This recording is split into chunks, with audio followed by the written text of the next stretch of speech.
De 1696. Gregório de Matos, ele tinha esse apelido carinhoso, Boca do Inferno, porque ele era famoso por seus sonetos satíricos.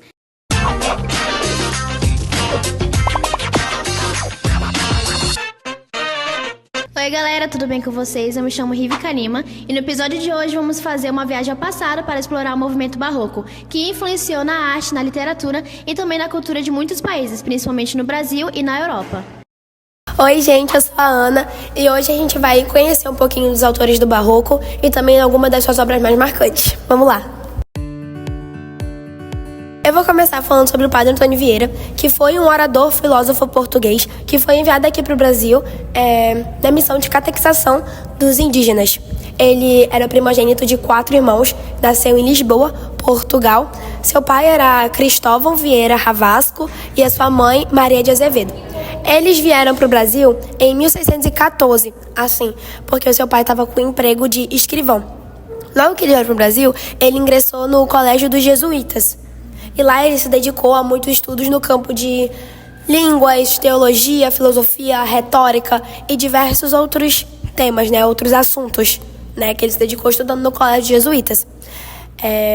E ele foi crescendo cada vez mais e em 1640 ele teve que retornar a Lisboa pelo chamado do rei Dom João VI, que chamou ele, e lá ele já estava ficando muito popular por conta dos seus sermões e pregações, essas pregações e sermões já atraíam muitas pessoas, e tendo em vista a sua influência política, ele foi ameaçado de ser expulso dos jesuítas, que era a companhia que ele fazia parte. Ele fazia parte de jesuítas, que era a Companhia de Jesus, e no Brasil ele trabalhava como professor no Colégio dos Jesuítas, em Olinda, E quando ele retornou ao Brasil, por conta dele ser contra esse sistema dos escravistas colonos, ele acabou tendo alguns problemas e os jesuítas foram expulsos do Maranhão, e tendo que voltar para Lisboa, Portugal. Ele foi perseguido pela Inquisição, várias outras coisas, mas a sua última vinda ao Brasil foi em 1681, trazendo mais missões para os indígenas,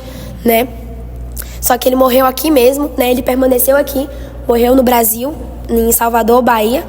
Ele morreu por, acho que causas naturais, não falam a causa da morte dele, e morreu em 1697, com 87 anos de idade. Esse foi o Padre Antônio Vieira.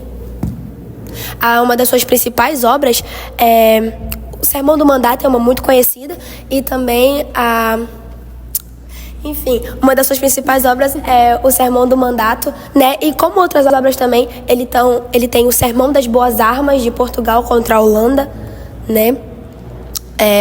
o Sermão dos Bons Anos, Mas o principal mesmo, que eu acredito que seja mais conhecida também, é o Sermão do Mandato.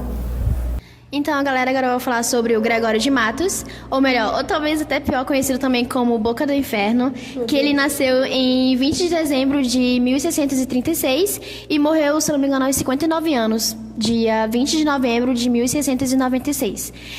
Gregório de Matos, ele tinha esse apelido carinhoso, Boca do Inferno, porque ele era famoso por seus sonetos satíricos, que muitas das vezes atacava as pessoas, a sociedade baiana lá da época. As suas poesias, elas eram mais eróticas, líricas, satíricas e até mesmo religiosas. E essas poesias, elas eram carregadas de ironia, crítica social e sensualidade também. O Gregório de Matos, ele era um cara muito, vamos dizer, desbocado, assim. Ele era aquele cara provocador, sabe? Qualquer confronto que vinha pela frente, ele ia lá e confrontava. Ele não tinha medo de nada. Ele não tinha aquela famosa trava na língua, como a gente conhece hoje em dia. E acabou que, por esse motivo, ele acabou sendo perseguido pela Inquisição e condenado lá no degredo, lá de Angola, em 1694. E, por fim, uma curiosidade sobre ele, que além dele ter sido um dos grandes poetas brasileiros no período barroco, ele também foi um advogado no período colonial. E esse é um breve resumo sobre o Gregório de Matos, ou Boca do Inferno. Dos autores do barroco brasileiro, eu vou falar agora sobre um autor espanhol, que é o Luís de Góngora, O sobrenome dele foi meio difícil de pronunciar para mim, mas é o Luís de Góngora. Ele era um poeta, espanhol do século XVII. É um autor muito famoso lá na Espanha ainda, né? Quando eu fui pesquisar mais sobre ele, a maioria das coisas que eu vi falando sobre ele eram espanhóis, sabe?